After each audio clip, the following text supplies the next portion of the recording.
This event took place in 2003. I can recall it clearly as if it happened just yesterday. During the summer breaks from university, I worked at a clothes shop in a big town. I usually parked in a parking lot close to the shop because it wasn't crowded, allowing me to easily find a good spot without much hassle. That night, as usual, I took the elevator to the third level to get to the small lobby that led to the parking area. I knew I could use the stairs, but after spending 8 hours standing, I preferred the easier option. When I pushed open the door to the parking area, I immediately spotted my car parked in the far corner. However, something unusual caught my eye. Another vehicle was parked opposite mine, surrounded by about 5 men. Something about the scene made me uneasy, and without hesitating, I turned around and headed back to the safety of the elevator. I wasn't sure if those men had noticed me or not. Instead of risking it, I left the building and walked over to a nearby pharmacy. There, I felt safe enough to call my dad. Our home was just a 10-minute drive away. He quickly agreed to come over and help me get back to my car. When he arrived, I explained everything and we drove into the parking garage together. By the time we got to my spot, the men and the other vehicle were nowhere in sight. But the damage was already done. All my car's tires had been taken off and the windows were shattered. We didn't waste any time in calling the police, who arrived and recorded what had happened. Eventually, I had to replace my car, but I often think about how much worse it could have been if I had walked into that situation initially.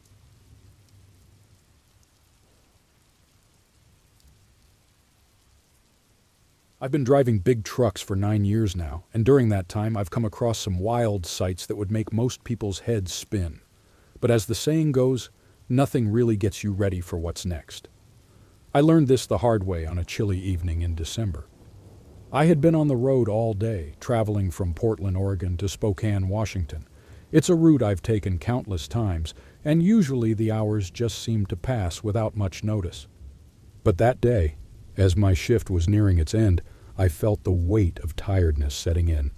I decided it was best to stop and rest for a while, so I pulled into a rest area near the Columbia River Gorge, right off the I-90. I'm always careful about where I park, so I chose a spot at the very back of the lot, surrounded by other parked cars for safety. After setting the parking brakes, I grabbed my flashlight and got out of the truck, heading towards the rest stop's bathrooms. That's when I noticed her, a woman lingering in the dim light at the edge of the parking area. She looked upset and anxious, her clothes slightly torn. It seemed obvious she was in trouble. At first I thought she might be homeless, seeking a safe spot to spend the night, but as I approached, she quickly came toward me. "Please," she begged, her voice shaky.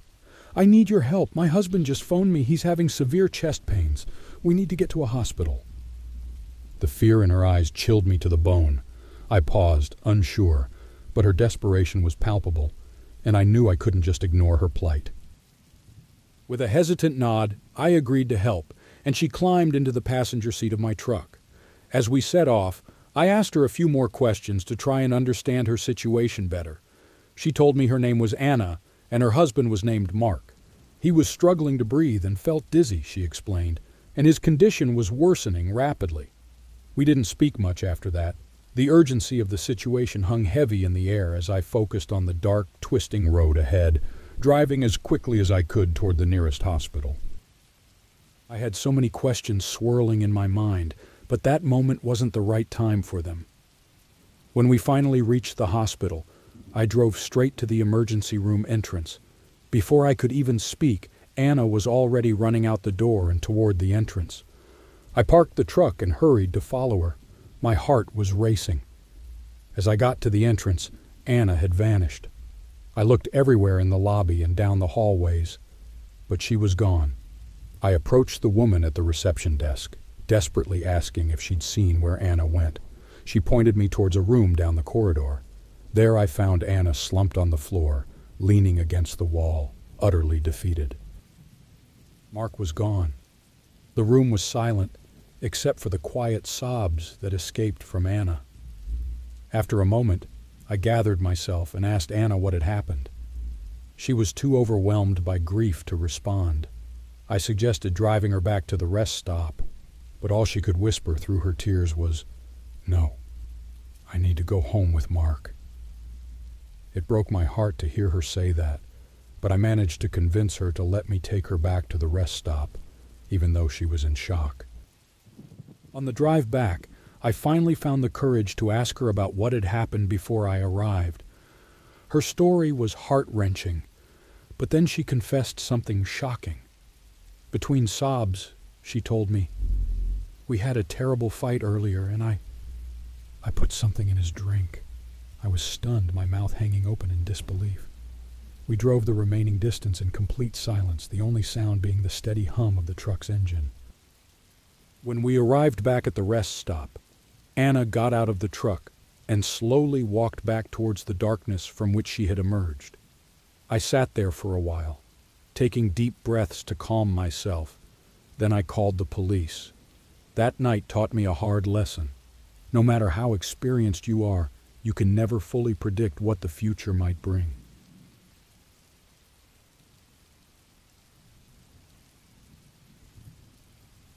I moved to South Korea to start my university studies when I was 18 years old. Now I'm 21, and this scary event happened just over 2 years ago. There have been a few times when some guys showed unwanted interest in me, but they usually understood when I showed no interest back. But this time it was different and more disturbing. I was studying at a language institute at my university, a place well known for attracting foreign students in this part of Korea. It was not strange for me to get random friend requests on Facebook from guys who wanted to learn English or make foreign friends. Usually I ignored these requests unless we had mutual friends or I had met them before. Then I got a friend request from a guy named Mark. We had several mutual friends, and he also sent me a message apologizing for the sudden request, but he was trying to make as many foreign friends as possible. I thought, why not? And accepted his friend request and messaged him back saying it was okay.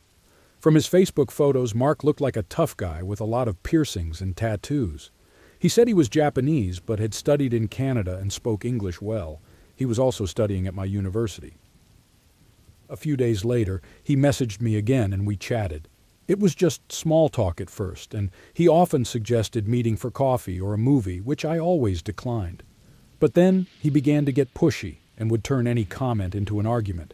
This became very annoying, so I started ignoring him. He often asked if I had a boyfriend, and when I said no, he bluntly suggested that we should be together. At that point, I decided I wanted nothing to do with him. I politely refused, explaining that I didn't know him well. We had never met in person, and we hadn't even been talking for a week. He reacted badly to my rejection, started insulting my appearance, and made threatening and graphic comments about what he would do if he ever saw me. He claimed I was foolish for not accepting his offer, because I would never find anyone better than him, and he would make sure I understood that. His words really scared me, so I blocked and deleted him on Facebook, hoping to forget the whole incident. I talked about this with a friend, and she immediately knew who I was talking about. It turned out I wasn't the first girl he had tried to coerce into meeting him and being his girlfriend. I asked around, and other friends who had him as a mutual friend described similar creepy behaviors from Mark. One girl even met him, giving him a chance, and found out he didn't even attend our university. He lived over an hour away and probably came to the campus to stalk girls he found on Facebook. He had told her he was born in America and had never been to Japan, which was completely different from what he told me. It was hard to know if anything he told anyone was true. I was really creeped out but tried not to let it affect me. I had never seen him around and I had blocked him, so I tried to forget about it. But then a week or two later I got a message from him on another Facebook account, saying he had seen me that day at school. This frightened me more than before, as I hadn't thought he might actually be watching me. I ignored the message and blocked that account too. Soon after, I started receiving messages from different accounts claiming to be Mark's friends. They said his account had been hacked and asked me to unblock him so he could explain and we could sort things out. I ignored all these messages, but they kept coming, becoming more violent and aggressive. The more I ignored them, the more threatening they became. He often lied about seeing me, like saying he saw me at the library all day, adding cruel insults to his messages. The horrible messages kept coming. "You're a four-eyed loser who can't get a date," he'd write, and things like that. I knew he was just making things up to scare me because I never studied in the school's library, and although I had glasses, I had never worn them where people could see. So I kept blocking these new accounts and tried to ignore it all. I hoped he would eventually get tired of this and stop. But then, something more frightening happened. One day, after my classes, I went to the small shop inside the building to pick up a drink before heading home. I reached into the cooler to grab a bottle of water, and when I turned around, he was standing right there beside me. He didn't say anything, just stared. I had never met him in person, but I knew immediately it was him. I was so scared that I dropped the bottle and rushed out of the store. I didn't dare walk home in case he followed me. Instead, I went back into the university and stayed in busy areas until one of my friends could meet me. After that day, I saw him a few times as I was leaving my classes. He would just stand there, doing nothing, just watching people go by and staring straight at me. I made sure I was never alone when I went to or from classes. I always stayed with friends, and I avoided being by myself for a while. Thankfully, after about a week, the messages stopped and I didn't see him anymore. The last time he tried to contact me was about a year ago.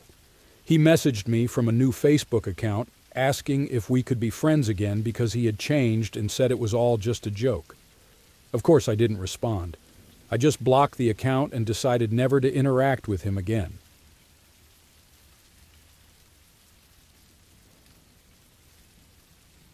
I've always loved spending time outside. It's clear to everyone who knows me. I practically live in the woods. I work as a park maintenance supervisor in one of Ohio's 20 metro parks. It's rare to find someone who loves their job as much as I do. Most of my days are spent in the woods, looking after the team and making sure everyone does their jobs right. Being paid to stay close to nature is perfect for me. When I'm not at work, I grab any chance to go camping or hiking or both. My 5-year-old daughter, Lucy, has also grown to love the outdoors, thanks to me. Almost every Saturday, if the weather is good, we spend the day hiking. It's always been a fun, peaceful way to spend time together. But this past Saturday was different from the rest.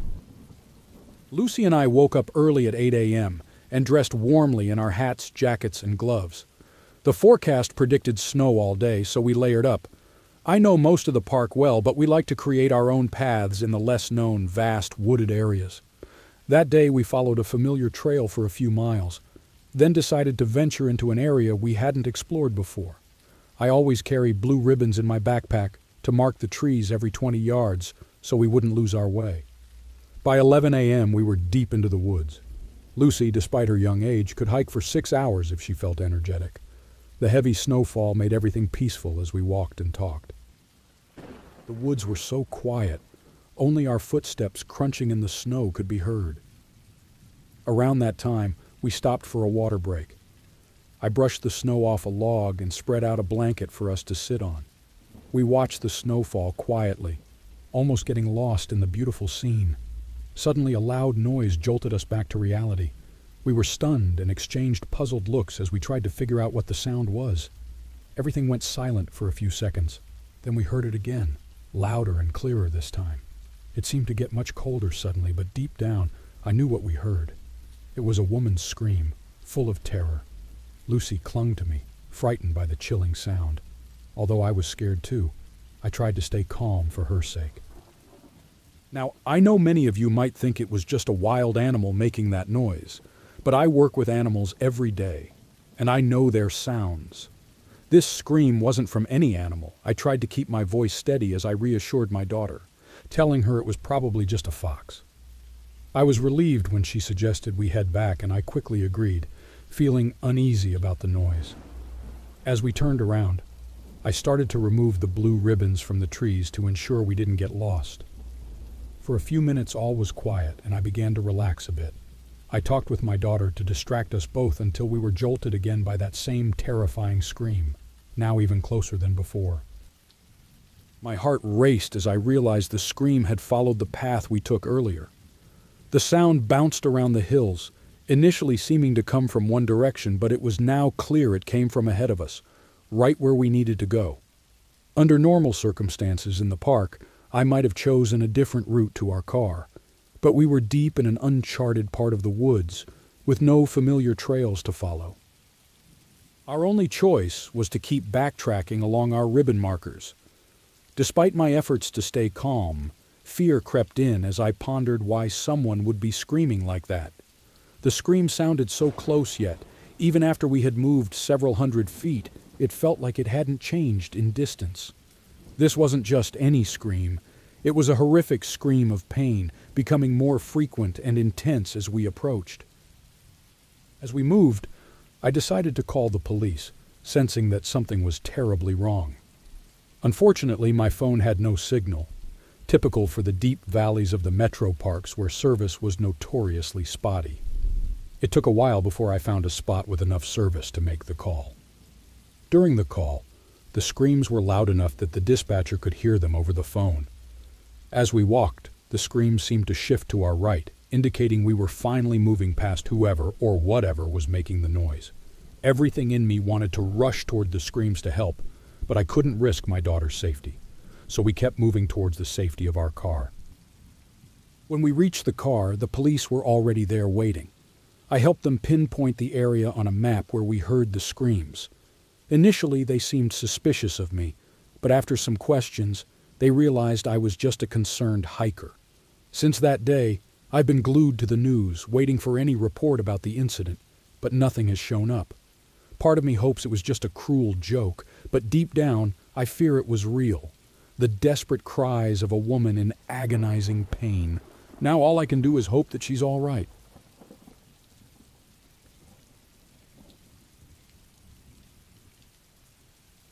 Last summer, my partner Jane and I decided to go camping in the quiet woods of Colorado.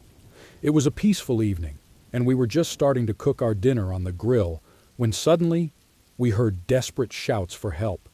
I quickly ran towards the noise and found a man, clearly drunk, bleeding heavily from his ankle. He told me he had accidentally dropped his knife, which then cut a major blood vessel in his ankle, causing blood to spray everywhere around his tent. Jane followed me soon after and helped to control the bleeding by wrapping the wound tightly and raising his leg, while I dashed back to our site to grab my phone. However, I quickly realized that we were too deep in the forest and there was no cell service at all. Knowing there was a hospital about 20 miles away, I decided to drive him there myself, loading the injured man into his truck. I'm usually very sensitive to the sight of blood, but that day, adrenaline took over. I managed to drive us to the hospital in just 12 minutes, right as the man began to mumble and seemed close to passing out. I still remember seeing the blood pouring out onto the truck's floor as the hospital staff rushed him inside. After the ordeal, Jane came to pick me up from the hospital, and we headed back to our campsite. We ended up looking after the man's dog and tried to return to our normal camping activities, despite the shock of the evening. The man returned around 10:30 p.m. with 18 stitches, acting as if nothing had happened. He told us that the doctor said he could have died from blood loss if it weren't for our quick actions. It was a truly terrifying experience, but we had saved his life.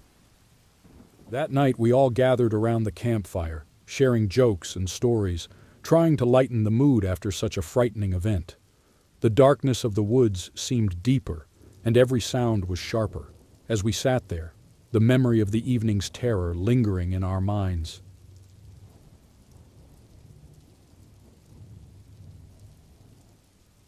A couple of years back, when I was just 11, my younger brother Max, who was 7 at the time, and I found ourselves home alone one cold, snowy evening. It was around 9 p.m., the world outside blanketed in white, and the night had fully set in. We were in our respective rooms, each of us curled up with a book, the house quiet and bedtime drawing near. For context, the layout of our house had my room to the left of the main entrance, and Max's room was to the right. Just as sleep began to pull at my eyelids, the sudden ring of the doorbell sliced through the silence, followed immediately by a steady knock. My first thought was that our parents were back, but it struck me as odd because they usually used the garage entry, and there was no familiar jingle of keys.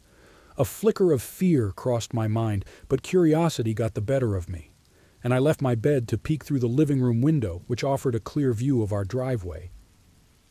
Pulling the curtain aside, I expected to see our parents' car headlights piercing through the thick curtain of falling snow. But there was nothing, just the endless, silent dance of snowflakes. As I tiptoed closer to the door, a man's voice called out from the other side, distinctly not my father's. "Would you like some cookies? We're selling Girl Scout cookies." The oddness of the situation chilled me. The night was too deep and the snow too thick for any regular door-to-door sales, especially not cookies. Without making a sound, I glanced through the peephole and then edged towards the side window for a better look. There, in the glow of the porch light, stood not the expected father-daughter duo braving the weather for Girl Scout sales, but a lone man, probably in his late 50s. His hands were empty, no boxes of cookies in sight, which sent a wave of dread crashing over me. I felt sick as I hurriedly checked that both locks on the door were secured. The metallic clicks seemed thunderously loud in the quiet house, and I was certain he had heard them. Yet he continued to knock and call out about his non-existent cookies, his voice unnervingly calm. At that moment, a horrifying thought struck me. Max's bedroom blinds were still open, and the lamp by his bed was on, casting a warm glow that was visible from outside. As I hurriedly turned into the hallway, I caught sight of the man peering intently through our window. He was watching my brother Max, who was still lost in his book, unaware of the danger. My heart raced as panic surged through me. Gathering every ounce of courage I had, I flicked off the lights and dashed to the window to slam the blinds shut, all under the watchful eyes of the stranger outside. After securing the blinds, I moved swiftly through the house, checking each lock again and pulling down every blind, plunging our home into darkness. I grabbed Max and urged him to hide in the upstairs walk-in closet, a safe spot with no windows. My voice trembled as I explained the urgency, but I tried to keep calm for his sake. Once we were hidden away, I called our mom. The fear in her voice was palpable as she processed what I told her. She immediately contacted the police and instructed us to stay hidden until help arrived. The wait in the closet was terrifying and seemed to stretch on forever. Finally, we heard the police arrive and begin their search around our property. They discovered footprints in the snow circling our house, tracing a path to each entry point and then leading back into the dense woods behind our home. The tracks continued to a main road where they eventually disappeared. The incident left a lasting impact on my family. My parents became markedly more protective, especially when Max and I were around other adults. It seemed as though the intruder knew exactly when our parents would be away, raising the chilling possibility that it could be someone familiar to us. Despite the efforts to identify him, he remains unknown, and the memory of that night still sends shivers down my spine. It's a haunting reminder of what could have happened if things had gone differently, a thought I can barely stand to consider.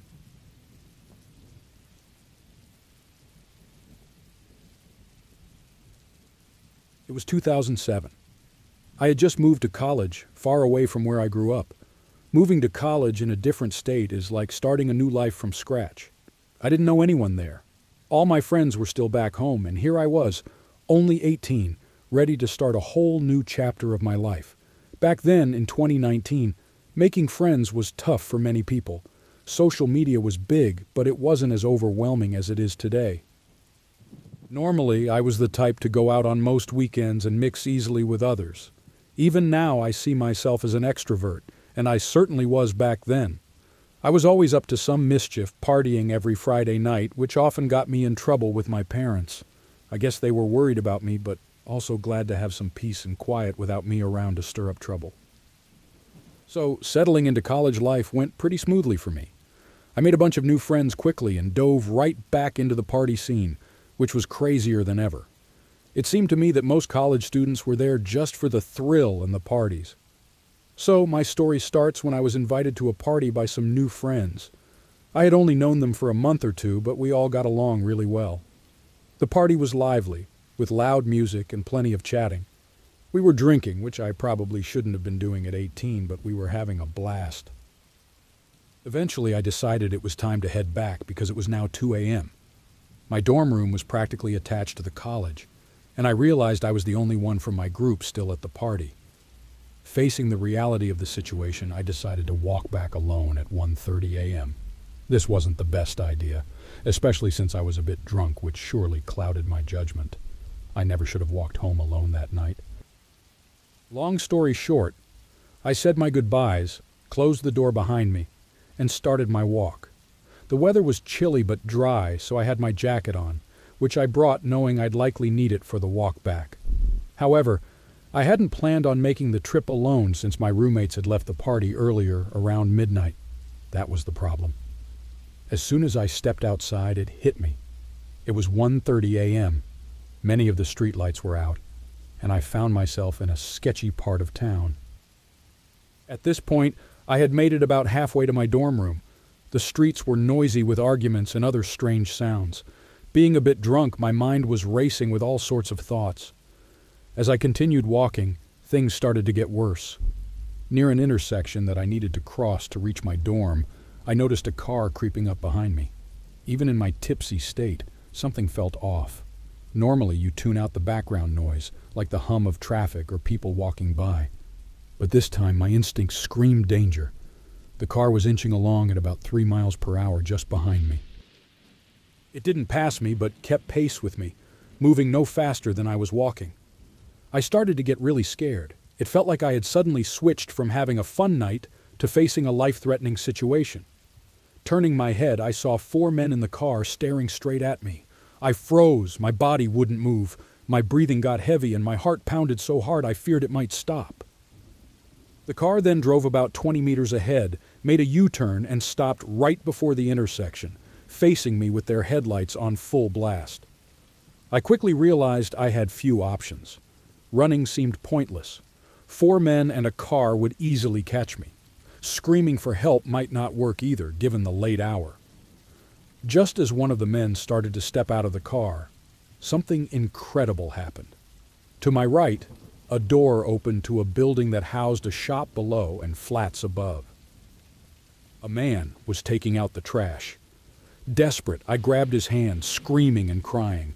I was a mess of emotions and slurred words. Though I couldn't fully explain the danger, he sensed something was wrong. He glanced toward the men as they approached, then quickly pulled me into his shop and locked the door. The men stood still for a moment, then got back into their car and drove away. That was the last I saw of them. I couldn't catch their license plate or get a good look at them. That night felt like a guardian angel was watching over me. What were the odds that someone would be taking out the trash at 2 a.m., right when I needed help? I was profoundly grateful to the man who saved me. We sat in his shop for a couple of hours as he helped calm me down and called the police. Unfortunately, with no other witnesses and no CCTV, there wasn't much the police could do. From that night on, I vowed never to walk home alone again.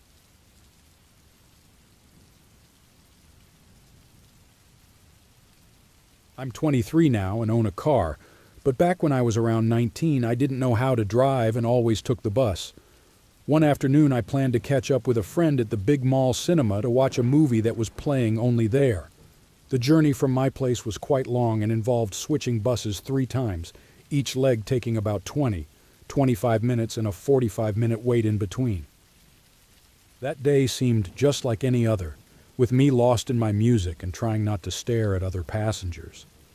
Not long after I boarded the first bus, a large crowd from a nearby shopping center piled in, filling the bus to the brim. I managed to get a spot near the front, my preferred place because I enjoyed watching the road through the windshield. In my town, people rarely use the bus for long trips, so the crowd thinned out quickly, except for one woman sitting at the back. She kept her eyes down, not seeming to look at anyone in particular. She had wildly unkempt black hair and wore a dark blue hoodie. I barely noticed her initially. After the first leg, I got off to switch buses. As I waited at the next stop, playing a game on my DS to pass the time, the bus arrived late. Once I got on, I settled near the front again and glanced around. To my surprise, the same woman was there, now just a few seats ahead, swaying slightly. It didn't strike me as odd yet. Sometimes I noticed familiar faces on my route due to the bus's looping paths. People boarded and exited normally, but she inched closer with each stop. It felt a bit unsettling, but I told myself it was nothing since many passengers prefer being near the middle doors for easier exit. Trying to distract myself, I turned up my music and focused on my game, yet I couldn't shake the feeling of being watched. After the second bus, I moved on to the third and final one, which was a direct shot to the mall. The woman now sat right next to the middle doors, and my anxiety began to rise. I turned off my music to stay alert. Although I tried to appear calm, I kept an eye on her. She murmured to herself, though her words were indistinct from that distance. As more passengers got on and off, she shifted seats again, nearing me each time. Now positioned by the door and facing the aisle, I had a clear view of her approach. I pretended to be asleep but watched her cautiously from under my eyelids. She seemed to cleverly time her moves with the bus stops, closing the distance stealthily. 3 seats away, then 2, then just 1. By then, my heart was pounding, fear escalating with each stop as she drew nearer. As she got closer, her words became clear to me. She was talking to herself about harming me, saying my face was just right if only I wouldn't look at her that way. Her hands were busy in the pocket of her hoodie, and I caught a glimpse of something shiny and white, like a blade. When she slid into the seat right across from mine, panic took over. I quickly pulled the stop cord and leaned toward the bus driver, whispering urgently, "She's following me, and she might have a knife." I got off the bus as fast as I could, but I didn't run. I was too scared that any sudden move might provoke her. True enough, she stepped off the bus right after me. The bus driver, catching on that I was serious, followed us out. He started shouting at her that he was going to call the police. His shouts distracted her just enough for me to dash into a nearby drugstore for safety. Inside, I hid behind a shelf and called my mom, shaking all over. The panic hit me hard then, and I couldn't bring myself to go on to the mall anymore. I never really explained to my friends why I didn't show up. My mom arrived in about 10 minutes to pick me up, and thankfully, nothing worse had happened. She didn't even have to rush, so there was no trouble with speeding. It might seem like nothing much happened in the end, but looking back, I believe the bus driver might have saved my life that day.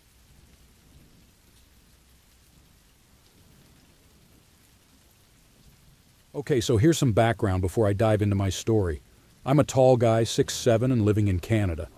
I usually consider myself quite tough and hard to scare, but some of the things that happened at the shopping center where I worked night shifts still creep me out. This shopping center was huge, probably the biggest in our region. It was bustling with people until around 8:30 p.m. every night. We'd usually get the last few shoppers out by 9:30 p.m., and by 11 p.m., all the shop owners would have left. My main job was to walk around the center after it closed, making sure no one was hiding inside or trying to stay overnight. Our security team didn't carry guns or big sticks, just a spray for self-defense, which we hardly ever used.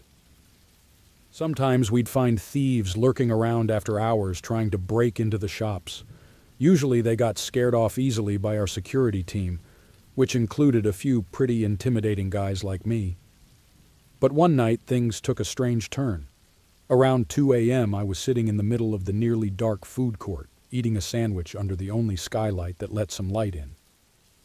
Suddenly, I heard a strange metallic scraping sound coming from the hallway that led to the restrooms.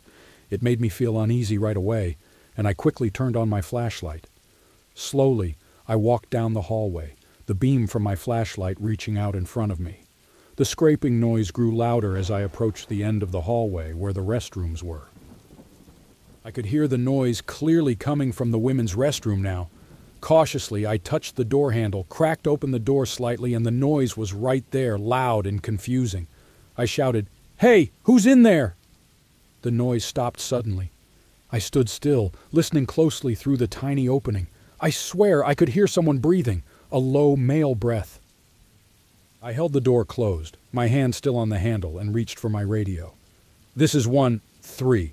I need backup at the food court bathrooms. I think there's someone here." No reply came. This was unusual and made me even more nervous. Policy was to always respond on the radio, and now I was getting really worried. "This is 1-3. Does anyone copy?" Silence again. I muttered to myself, "What the heck is going on?" I opened the door just a crack again. "Listen, buddy," I tried to sound as threatening as possible. "If you don't come out with your hands up, you're really going to regret it. Do you understand?" I stood by the door, now truly scared, but there was no answer. No sound at all this time. I shouted into the restroom, "Okay, buddy, I'm coming in. Don't try anything stupid." I was trying to sound tough, but my voice was shaking. None of this made sense. Why would anyone be in the women's restroom at this hour? What was that awful scraping sound? What was even happening? I slowly pushed the door open wider and shone my flashlight across the room. All the stalls were open. Unusual, but the room was completely empty. At this point, I was beyond freaked out. I was really starting to freak out. I stepped into the middle of the bathroom and shut the door behind me. Feeling utterly terrified, I whispered, "This is like something out of a horror movie. Come out now." Just then, I heard the long, eerie squeak of the door behind me. I whipped around, nearly in tears by now, and shone my flashlight on a huge man towering over me. He seemed Caucasian, probably in his 40s, with thick gray hair sticking to his forehead. He had been in the middle of opening the door but froze when he saw me. His expression was one of guilty amusement, like a child caught stealing cookies. I'm not going to lie. I was so terrified I couldn't move. He put his finger to his lips, signaling for silence. Then he flung the door wide open and bolted out, clutching some kind of small metal box in his hand. It turned out he had been right behind the door as I was opening it, and I'd completely missed him. I had been so close to him, and hadn't even noticed. He could have attacked me if he had been armed, and the thought of that possibility still sends shivers down my spine. Later that night, my radio suddenly started working again, and I immediately reported what had happened to my coworkers. They all turned white as sheets when I shared my encounter. They had their own eerie experiences to tell, but none came as close to danger as mine did. I stuck it out for one more week on the night shift before I quit. There was no way I was going to stay in a job like that, not after what I'd been through.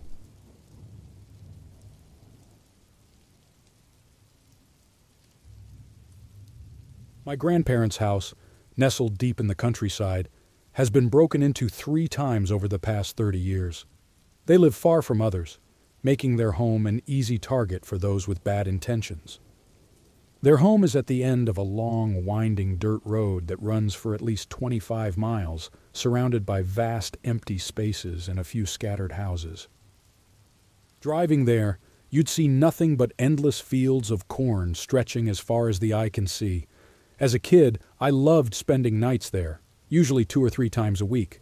But I must admit, the place had a spooky vibe at night. It always felt like something out of a horror show, isolated and eerie, much like the setting of Courage the Cowardly Dog, if you're familiar with that.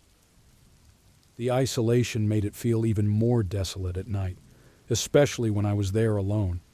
Honestly, I was quite scared sometimes, knowing the house's history of break-ins and the utter darkness outside.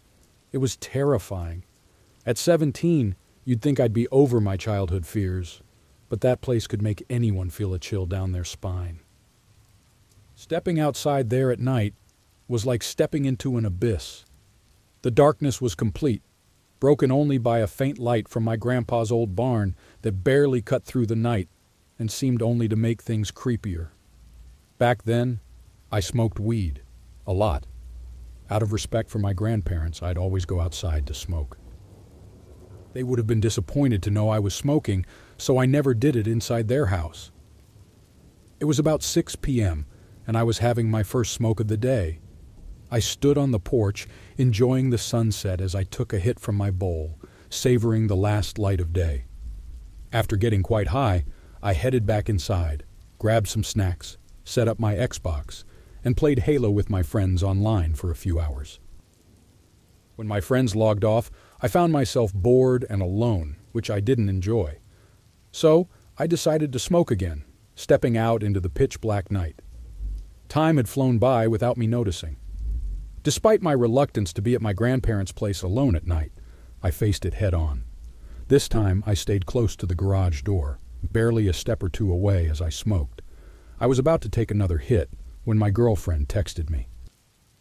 I continued texting her for a few minutes, almost forgetting I was alone outside my grandparents' house in the middle of nowhere.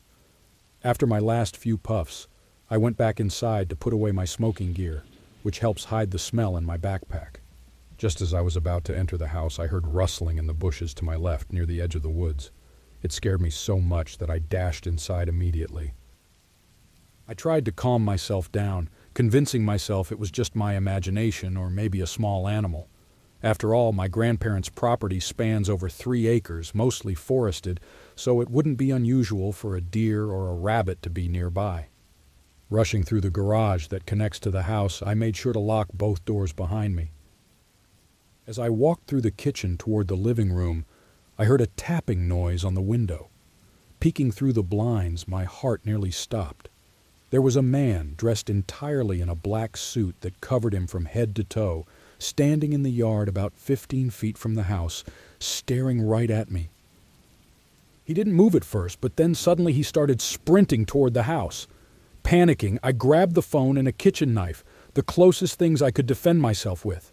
I tried calling my grandmother, but there was no answer. I hesitated for a moment before deciding to call 911. Just as I was about to dial, I heard the horrifying sound of breaking glass from the back patio. He had smashed through the sliding door. I ran to hide under my grandparents' bed and whispered to the 911 dispatcher, trying to stay as quiet as possible so the intruder wouldn't hear me. I could hear him moving through the house, getting closer with each step. It was so terrifying that I had to stop talking, fearing he might hear me. Once it felt safer, I whispered the address to the dispatcher. I told them I couldn't talk anymore and that someone had broken into the house, urging them to send help quickly. Within 10 minutes, police sirens filled the air, and I heard officers storming through the house searching for the intruder. I shouted to let them know where I was hiding. Keeping the knife behind me for safety, they helped me out from under the bed once they confirmed my identity. They searched everywhere, but the man was gone, which was chilling. I didn't dare stay any longer. I drove home as soon as the police left. The next morning, I called my grandparents and told them everything. They rushed back immediately. I knew then that I would never stay at their house again, especially not alone. The man hadn't taken anything, which made it even more unsettling. Maybe he had second thoughts. Or maybe he was just as scared as I was. Whatever his intentions, I may never find out. But the fear of that night lingers with me.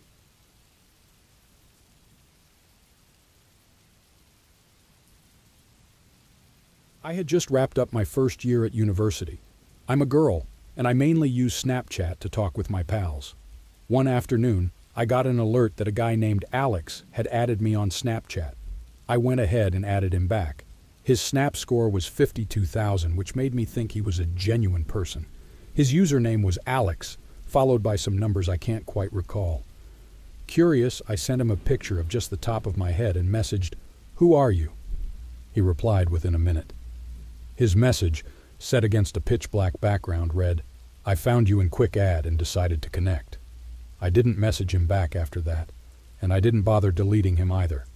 Soon enough, I forgot about the whole thing. That evening, as I lay in bed watching TV, I began to hear a soft tapping sound coming from my window.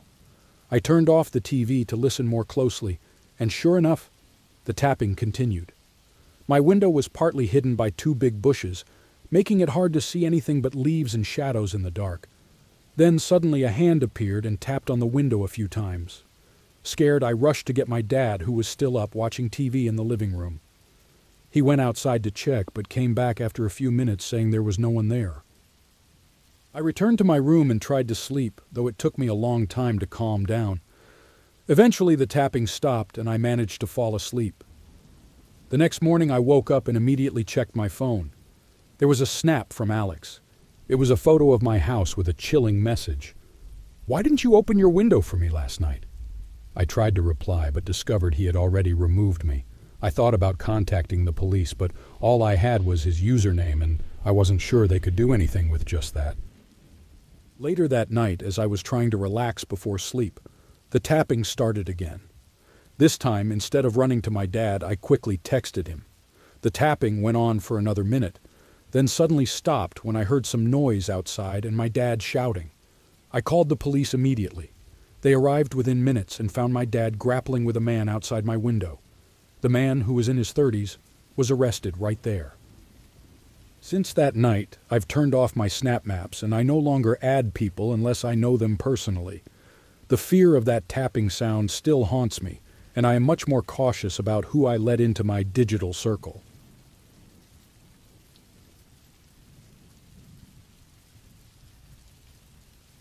It was a typical Friday after school, which for me meant hours of video games, munching on pizza, and long chats on the phone with my buddies. I had just stepped off the bus, and I was alone at home. Both of my parents were still at work. My mom wouldn't be back until after 5 p.m., and my dad usually came home around 6:30 p.m. My older brother, Alex, wasn't around either. Since he was grown up, he could be just about anywhere. As soon as I got home, I threw myself on the bed and changed into my comfy clothes, sweatpants and a baggy t-shirt, the kind too big to wear out of the house. It was one of the best feelings after a long week. I enjoyed school and hanging out with my friends, but coming home was always a special comfort. I attended a Catholic school where we had to dress formally, so changing clothes right after getting home was a relief. Mom always insisted I not wear my school clothes around the house anyway. Following my usual routine, I took a quick shower, relaxed a bit, and snacked while waiting for my friends to log on for video games. Mom got home a bit earlier than usual and mentioned that she and Dad were heading out to a party a few hours away. Dad arrived soon after Mom. I was excited about their plans because it meant I had the house to myself for the entire night. They left for the party around 7 p.m. Before leaving, they reminded me to stay safe and gave me a hug. They mentioned they'd be out late and to call our neighbor in case of an emergency. I'd of course call them too, but they wouldn't be much help if they were 2 hours away. Our neighbors were like extended family. We've known them since before I was born. I reassured my mom everything would be fine, and that they deserved a fun night out. They both work so hard and have always been wonderful parents. A couple of hours after they'd left, I started feeling unusually tired. My plan to stay up all night quickly faded as I didn't have the energy to resist sleep. I lay in bed, texting friends, browsing social media, and watching YouTube videos.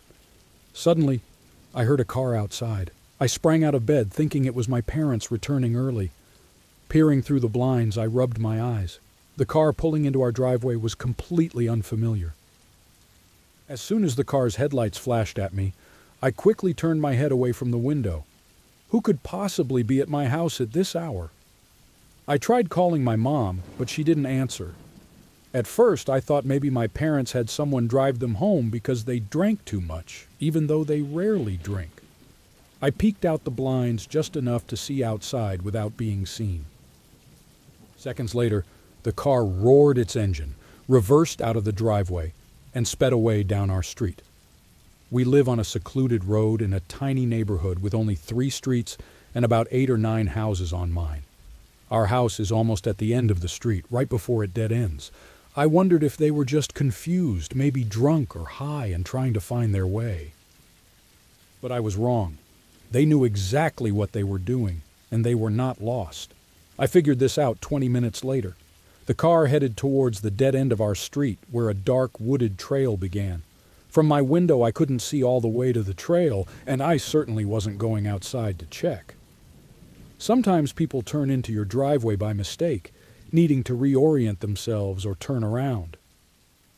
But this felt different. It felt wrong. Our street rarely saw traffic, especially late at night, and being home alone made me nervous. Eventually, I tried to relax, nearly falling asleep, when suddenly I heard yelling inside the house. It took me a moment to understand what was happening because I was startled and groggy. Someone had broken into our house.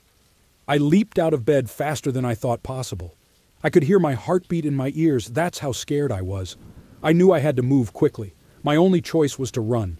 I didn't have anything to defend myself with, and there were no good hiding spots. Our house is smaller than most American homes, so I knew it wouldn't take long for the intruder to find me. And if I was unlucky, he might walk through my bedroom door at any moment. I knew that. My mom's calls started ringing through my phone. I ignored it because I didn't want the intruder to hear it and find out where I was. I just hoped the intruder hadn't heard my phone ring. Desperate, I rushed to my window, flipped the blinds open, and tried to open it to escape. But for some reason, it wouldn't open. I had never tried to open it before, and it was locked. I struggled with the lock but couldn't make it budge, no matter how hard I twisted the lever. Now I knew I was in real danger. I needed to do something quickly to delay the man from finding me. I dragged my dresser across the floor, placing it in front of the door as a barricade, hoping it would keep him out if he tried to enter. With no closet in my room, the only hiding spot was under my bed. It seemed too obvious, probably the first place he would look, but I had no other choice. I heard footsteps on the wooden floor outside, coming down the hallway towards my room. Then, a loud, forceful knock shattered the silence. He knocked so violently that I clamped my hand over my mouth to stifle a scream.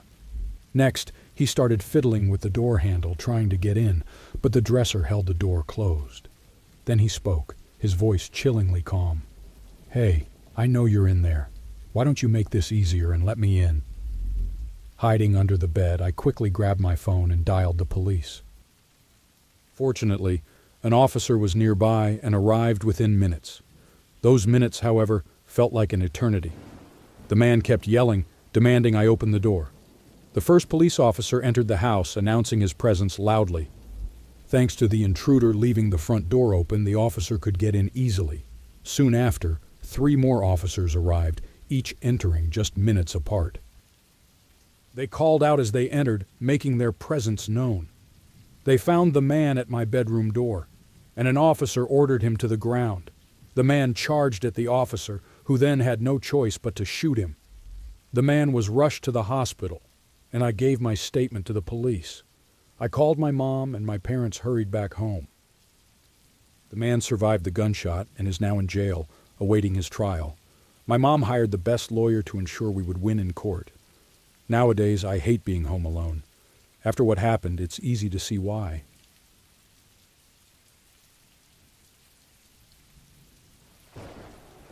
In the autumn of 2021, I traveled to northern Florida to assist my cousin Sarah with her move from one flat to another.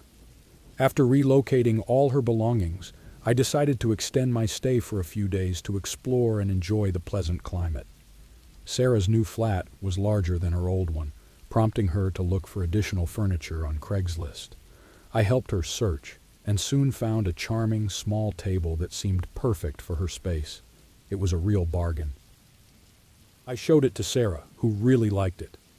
I reached out to the seller, and we arranged to meet the following day to purchase the table. The seller, a man named Mark, mentioned he lived with his partner and came across as friendly over our text exchanges. Since Sarah was busy at work the next day, she handed me the money, and I went alone to pick up the table. I drove to Mark's house, arriving right at 6 p.m., our agreed time. He resided in an appealing neighborhood where the houses were quaint and stood fairly close together. Mark's house was at the far end. It was encircled by tall shrubs that acted almost like a fence. I thought it added a mysterious charm to the place, and I texted him to let him know I had arrived. He replied that the table was in his garage and that I should come straight there. Leaving my car, I walked towards his driveway. The driveway was distinctively shaped, sloping downwards like a dip and curving towards his garage, which was tucked at the back of the house, almost out of sight. It was a 2-car garage, and I noticed it was already open. I entered the garage but didn't see Mark anywhere. The garage was poorly lit, typical in appearance with cans of paint, spare tires, and other miscellaneous items along its walls. Interestingly, there were no cars inside. The table was positioned near a door that led into the house. I moved towards the door intending to knock and call for Mark. As I got closer to the house door, I heard the sound of the garage door grinding shut behind me. Immediately as it closed, every light in the garage went out. The darkness in the garage was complete, like being swallowed by night. A chill ran down my spine, and my instincts screamed that something was very wrong. Groping in the dark, I reached for the door leading into the house and tried to turn the knob, but it was locked tight. Frantically, I texted Mark to find out what was happening, but my messages bounced back. My number was blocked. Panic set in as I realized I was trapped and possibly in real danger. I turned on my phone's flashlight to light up the space and started feeling my way towards the garage door. I searched for a handle or some way to open it manually, but there was nothing. Desperate, I started pounding and kicking the door, hoping to either break it open or attract someone's attention. Suddenly, the door to the house creaked open. A shadowy figure stepped into the garage. The light from inside the house was too dim to illuminate the garage or reveal much about the man.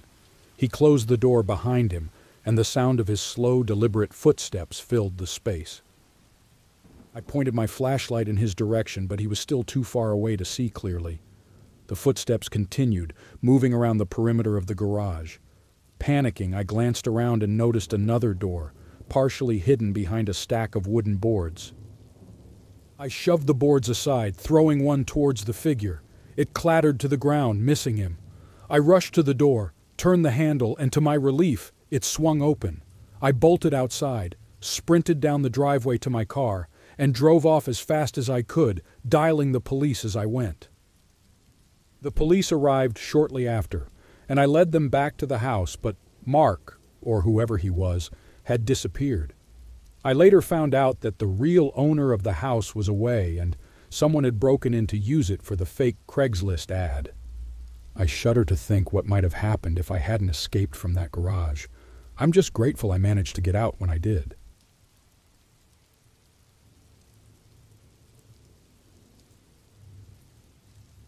A while ago, I decided it was time to sell my old laptop, since I had bought a new one with bigger memory. The old one was still in great shape, and I put it up for sale for $400. I thought it would be snapped up fast because it was a bargain. Soon after listing it, a man named Dave reached out. He seemed really keen and offered to pay the full amount. He suggested we meet the following day. He initially wanted to come to my place, but I felt it was safer to meet at a coffee shop. So, the next day I headed to the coffee shop with the laptop in tow. We planned to meet at 5:30 p.m. Dave arrived right on time. He was an ordinary-looking guy. I showed him the laptop and let him check it out. He liked it, but then he mentioned he couldn't pay until the next day. I was quite upset because I was expecting to sell it right then and there. Still, I didn't want to cause a scene, so I agreed to meet him again the next day and left. Feeling a bit annoyed, I drove home, debating whether to relist the laptop. However, I decided to give Dave another chance. The drive home took about 10 minutes, and I noticed a car had been following me from the coffee shop. It was odd, but I tried not to worry too much. However, the car turned onto my street behind me. My worry increased. I parked in my driveway, and the car drove past, but then slowed down. It didn't belong to any of my neighbors. After I got inside my house, I saw the same car parked across the street about half an hour later. That made me uneasy. I strained my eyes through the window and saw it was Dave in the driver's seat staring in my direction. Suddenly, he drove away. I attempted to call him back, but found out he had blocked my number. I never heard from him again. I'm still unsure why he followed me home. Was he planning something bad like a robbery? Whatever it was, I just hope our paths never cross again.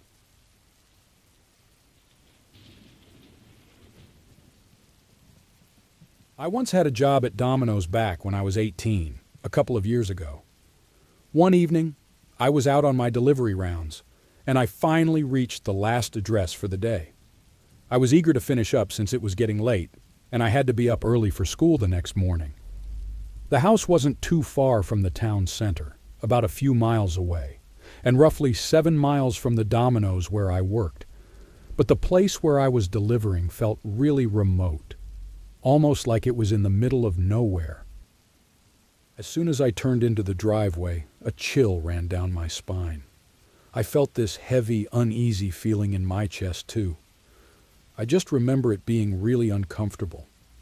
The driveway was long and narrow, covered in gravel, and it seemed to stretch on for a quarter mile. From where I was at the entrance, it looked like a dark tunnel because of how black it appeared. The area was surrounded by lots of trees, and they were so close to the driveway, about 5 feet away on each side, which made everything seem darker and more intimidating. I paused at the start of the driveway, trying to calm myself down because, to be honest, the whole scene was just plain creepy and I was really scared. It didn't help that it was almost 10 at night, and I kept hearing noises from the trees ahead. I thought it might just be an animal, but still, it wasn't a nice feeling at all. I could also hear an owl hooting in the distance. It's hard to describe, but I just had a really bad feeling about what was waiting for me up that driveway. But I had a job to do.